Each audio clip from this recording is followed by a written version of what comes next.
Ada seorang ibu yang ketagihan pergi ke kantor pos guna membalas kiriman surat misterius. Anehnya, setiap ibu itu mendapat kiriman surat misterius tersebut, sudah dipastikan ibu itu terlihat bahagia. Bahkan kondisi perekonomiannya melonjak drastis. Warga sekitar pun ikut tercengang dan heran melihat perubahan kondisi tersebut. Lalu, siapa yang mengirim surat itu? Apa isi suratnya? Dan kenapa hanya ibu itu yang menerimanya? Warga pun mulai curiga. Apakah ini berkah? Atau ada rahasia besar yang disembunyikan? Assalamualaikum warahmatullahi wabarakatuh. Salam, Om Swastiastu, Namo Buddhaya, salam kebajikan. Rahayu, rahayu, rahayu. Salam sejahtera untuk kita semua. Salam kenal, saya adalah Ibunda dari Rian Agus Widodo. Di channel ini, Bunda akan membawakan kisah nyata singkat kiriman dari subscriber. Dan di kiriman cerita kali ini mengisahkan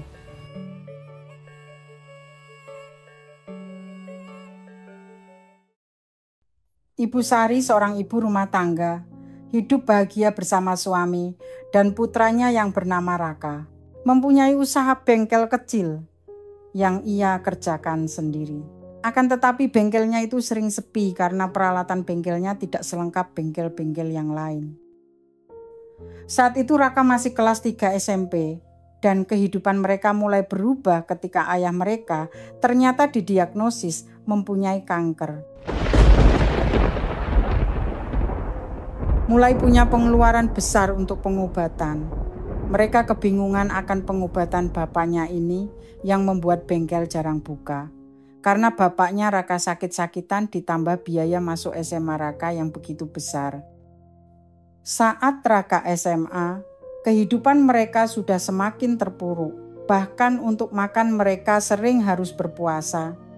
Dan tagihan listrik rumah hampir diputus. Ketika Raka yang menjaga bengkel banyak yang komplain terhadap kerjaan Raka dibilang tidak becus. Raka dimarahi beberapa para pelanggan Raka hanya bisa menunduk dan menangis. Pada malam harinya, Raka dipanggil bapaknya, yang saat itu di dalam kamar bapaknya tiba-tiba memeluk Raka dan menangis. Bapaknya berkali-kali meminta maaf.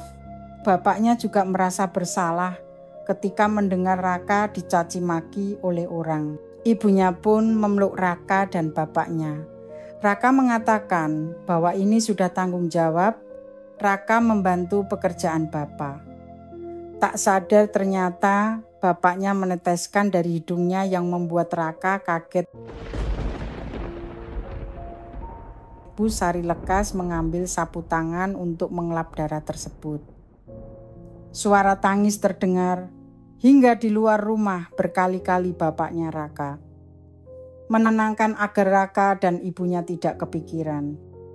Suami Ibu Sari akhirnya meninggal persis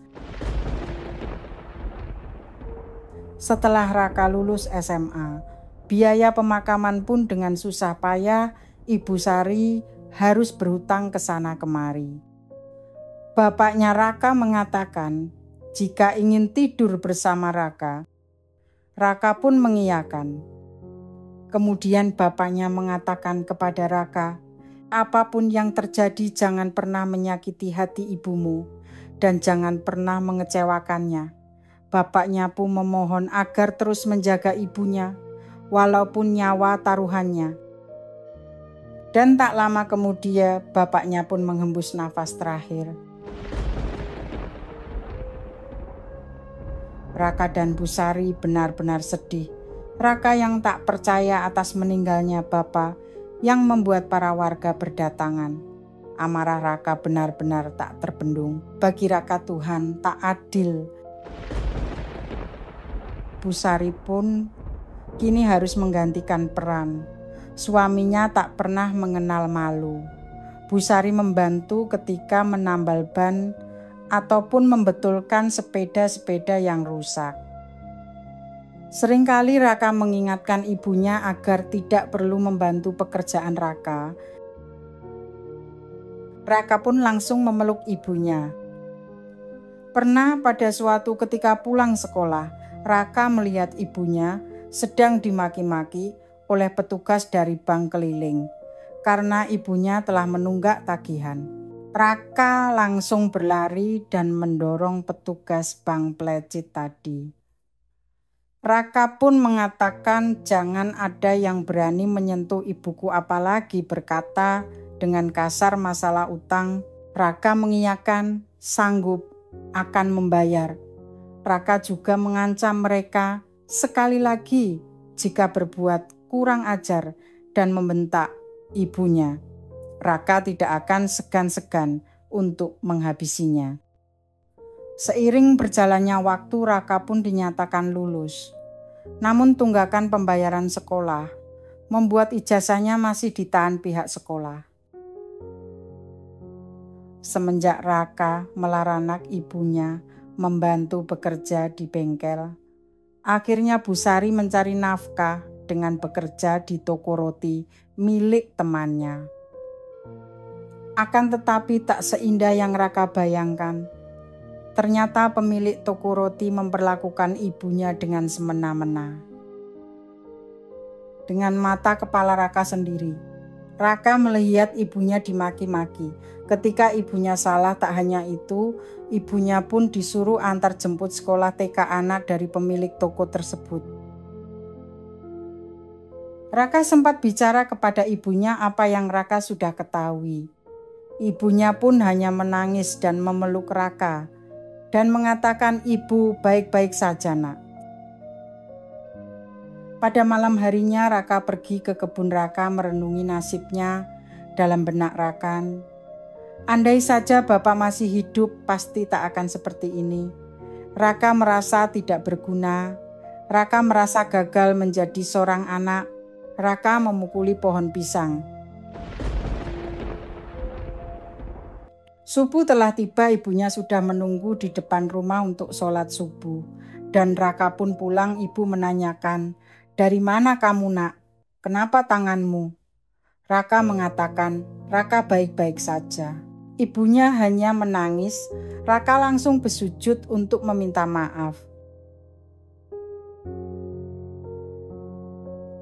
Di sini Raka pun langsung bersumpah pada dirinya sendiri untuk berjuang dan membahagiakan ibunya kelak, tanpa sepengetahuan ibunya. Keesokan harinya, Raka mendatangi toko roti ibunya dan mengatakan kepada pemilik roti agar Raka bisa menggantikan ibunya. Pemilik roti pun mengiyakan dan menguji Raka apakah bisa. Ternyata Raka pun berhasil. Ibunya pun bertanya, "Mengapa kau di sini, Nak?" Tak begitu lama pemilik toko pun mengatakan, "Biarkan dia bekerja di sini." Pada suatu hari, Raka pun mengatakan kepada ibunya, Raka meminta maaf karena Raka telah tidak pamit saat meminta pekerjaan di toko tetapi Raka berjanji, "Ini takkan lama, Bu. Setelah uang terkumpul akan Raka ambil ijazah Raka." Seiring berjalannya waktu, Raka sering membantu ibunya di toko roti hingga semua hutang keluarganya lunas dan ijazahnya pun dapat diambil. Setelah ijazah diterima, sumpahnya akan membahagiakan ibunya semakin menguat. Ia pamit pada ibunya untuk merantau ke ibu kota. Seminggu ia melamar ke sana kemari. Akhirnya ia diterima di satu perusahaan otomotif besar dengan gaji yang lumayan. Raka pun pamit ke kota. Bu Sari pun dengan uang seada-adanya yang mengadakan dan membagikan makanan kepada para tetangga sembari mengabarkan atas diterimanya Raka bekerja di otomotif besar. Para warga pun ikut bangga dan warga pun mendoakan agar Raka sukses di sana. Bu Sari pergi ke makam suaminya. Dia langsung mendoakan dan menceritakan tentang keberhasilan dia diterima kerja Bu Sari pun membatin dalam hati, andai saja kau masih hidup Mas, kau pasti akan bangga. Bu Sari pun mengusap batu nisan dan meneteskan air mata. Tak lama kemudian Bu Sari pun didatangi oleh istri dari juru makam. Sebut saja Empok Inem. Empok Inem pun memberikan semangat kepada Bu Sari. Empok Inem adalah salah satu orang yang sering melihat Raka saat pergi ke makam dan mendoakan bapaknya. Mbak Empok Inem pun menceritakan tentang kesedihan Raka. Mbak Empok Inem mendengarkan keluhan Raka. Raka merasa menjadi beban orang tua. Raka merasa tidak berguna. Itu yang menjadikan Mbak Empok Inem memberi support Raka. Mendengar hal ini, Ibu Sari menangis haru dan dengan bangga. Bu Sari pun menceritakan kisah anak kesayangan satu-satunya itu ke teman-teman yang ada di toko roti. Dan Bu Sari menemui pemilik toko roti dan mengucapkan terima kasih dengan kebaikannya. Anak sayang bisa mengambil ijazah yang ditahan di sekolah. Semua ikut bahagia mendengarnya. Singkat cerita, berjalannya waktu. Ada tetangga datang memberitahu bahwa Raka di sana baik-baik saja. Temannya juga menyampaikan Raka akan memang padat bekerja di perusahaannya. Ibunya sedih, akan tetapi ibunya semangat akan menunggu anaknya untuk pulang. Namun seiring berjalannya waktu, Raka hanya tetap bisa mengirimkan surat. Sayang sekali Ibu Sari yang sangat tertinggal zaman sekarang yang semua orang bisa memanfaatkan fitur video call. Saat itu Raka dan Ibu Sari hanya bisa saling mengirim surat untuk mengobati rasa kangen mereka. Raka dan Ibu Sari rutin saling berkirim surat. Raka menceritakan segala kegiatannya dari pagi hingga petang. Bahkan juga ia mulai membuka diri dalam suratnya dan menceritakan pada ibunya bahwa ia sedang menyukai seorang gadis teman kerjanya. Raka sempat berjanji kepada ibunya yang akan membawa gadis tersebut ke rumah orang tuanya dan mengenalkan kepada ibunya, dan keesokan harinya Bu Sari dan Raka tetap saling kirim surat. Ibu dan anak ini menjadi kebiasaan selama bertahun-tahun. Namun satu hal yang membuat Raka dan Ibu Sari sangat sedih adalah selain sang ayah yang tidak bisa melihat kesuksesan anaknya, Raka dan Ibu Sari juga terpaksa harus bertemu hanya 1 tahun sekali dikarenakan jadwal kerja yang memang padat. Tidak seperti zaman sekarang yang semua orang bisa memanfaatkan fitur video call. Saat itu Raka dan Ibu Sari hanya bisa saling mengirim surat untuk mengobati rasa kangen mereka. Raka dan Ibu Sari rutin saling berkirim surat. Raka menceritakan segala kegiatannya dari pagi hingga petang. Bahkan juga ia mulai membuka diri dalam suratnya dan menceritakan pada ibunya bahwa ia selalu bersama dengan wanita yang diceritakannya. Dan Raka pun sangat akrab dengan kedua orang tua wanita yang diceritakannya. Hingga pada akhirnya ibunya Raka sangat penasaran dengan apa yang diceritakan Raka.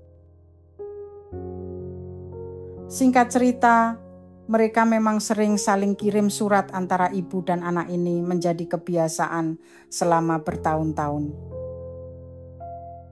Sari sangat khawatir. Ia mengirim surat hingga berkali-kali, namun belum juga mendapat balasan. Hingga 1 minggu berlalu surat dari Raka pun datang. Ibu Sari sangat lega membaca bahwa Raka baik-baik saja dan meminta maaf karena terlambat membalas surat dikarenakan Raka harus menenangkan diri terlebih dahulu. Hari demi hari berlalu, kebiasaan mereka saling kirim, surat pun terus berjalan. Ibu Sari pun menanyakan, kapan Raka akan mengenalkan gadis yang ia suka itu kepada ibunya. Tapi Raka tidak merespon pertanyaan ibunya tersebut pada balasan suratnya. Pak, terasa sebentar lagi akan lebaran di tahun ini. Ibu Sari sudah menantikan dengan penuh rindu kedatangan anak kesayangannya itu. Tak diduga 3 hari sebelum lebaran surat dari Raka datang. Dalam surat itu Raka mengatakan bahwa tidak bisa pulang tahun ini dikarenakan harus melakukan kerja lembur. Ibu Sari sedih, namun memaklumi. Ibu Sari berpikir mungkin Raka sedang giat mengumpulkan lebih banyak uang untuk biaya pernikahan dengan gadis yang ia sukai tersebut. Hari-hari, minggu-minggu, bulan-bulan berlalu, hingga di tahun berikutnya, hal yang sama terjadi. Raka kembali tak bisa pulang. Dalam suratnya ia menulis alasan yang sama seperti tahun lalu. Tak sanggup menahan rasa kangennya, Ibu Sari nekat untuk menyusul Raka ke Jakarta. Dengan kebingungan mencari alamat, tanya ke sana kemari, Ibu Sari akhirnya tiba di alamat yang sesuai dengan surat dari Raka. Ibu Sari mengetuk pintu dan keluarlah 2 orang pemuda sahabat Raka. Mereka terheran dengan kedatangan Bu Sari dan menanyakan siapa gerangan ibu ini. Bu Sari menjelaskan ia ibunda dari Raka dan menanyakan tentang Raka. Kedua pemuda tersebut sontak kaget dan langsung panik. Mereka masih belum bisa menjelaskan hingga mengajak Ibu Sari pergi ke tempat tinggal seorang gadis cantik namun pincang kakinya. Ibu Sari, 2 pemuda dan seorang gadis tersebut duduk bersama di ruang tamu. Dan mereka pun mulai menjelaskan tentang kejadian yang sebenarnya. Ternyata Raka sebenarnya tidak selamat dalam peristiwa kerusuhan yang terjadi 2 tahun lalu. 2 pemuda tersebut adalah sahabat sekaligus teman kerja Raka. Dan gadis tersebut adalah kekasih dari Raka. Saat kejadian, Raka sedang bersama kekasihnya berada di salah satu toko yang menjadi sasaran kerusuhan dan dibakar.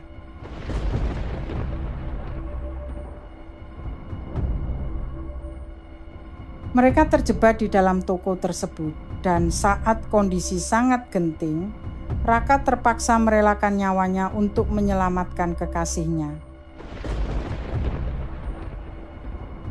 Raka dan kekasihnya dibawa ke rumah sakit namun Raka tidak selamat dan kekasihnya tersebut mendapat luka parah di bagian kakinya. Kekasihnya dan kedua sahabatnya sangat terpukul, terlebih mengetahui kebiasaan Raka yang selalu berbalas surat kepada ibunya. Mereka sangat tidak kuasa membayangkan jika ibu dari Raka di kampung mengetahui kejadian tersebut. Akhirnya mereka berinisiatif untuk membalas surat demi surat yang Ibu Sari kirim dan mengatasnamakan bahwa itu Raka. Seiring waktu berlalu, hingga bertahun-tahun setelah mengetahui meninggalnya Raka, Ibu Sari masih terus rutin menulis surat kepada anak kesayangannya tersebut. Bagi dia itu sudah menjadi kebiasaan yang sulit dihilangkan. Dan Ibu Sari percaya bahwa Raka akan masih terus membaca surat darinya. Tiap sore Ibu Sari membaca surat yang ia tulis untuk Raka sambil menatap senja di teras rumah hingga akhir hayatnya. Cerita pun selesai. Mohon maaf kalau ada salah-salah kata dalam Bunda bercerita. Semoga pengalaman hidup pengirim cerita bisa bermanfaat bagi kita semua. Buat saudaraku dan sedulurku yang ingin membagikan kisah hidupnya, bisa dikirim ke nomor WhatsApp Putra Bunda Rian Agus Widodo dengan nomor 0858 704 33336. Akhir kata, Bunda pamit undur diri. Sampai jumpa lagi di cerita-cerita selanjutnya. Wassalamualaikum warahmatullahi wabarakatuh. Salam, Om, Santi, Santi, Santi Om. Namo Buddhaya, salam kebajikan, Rahayu.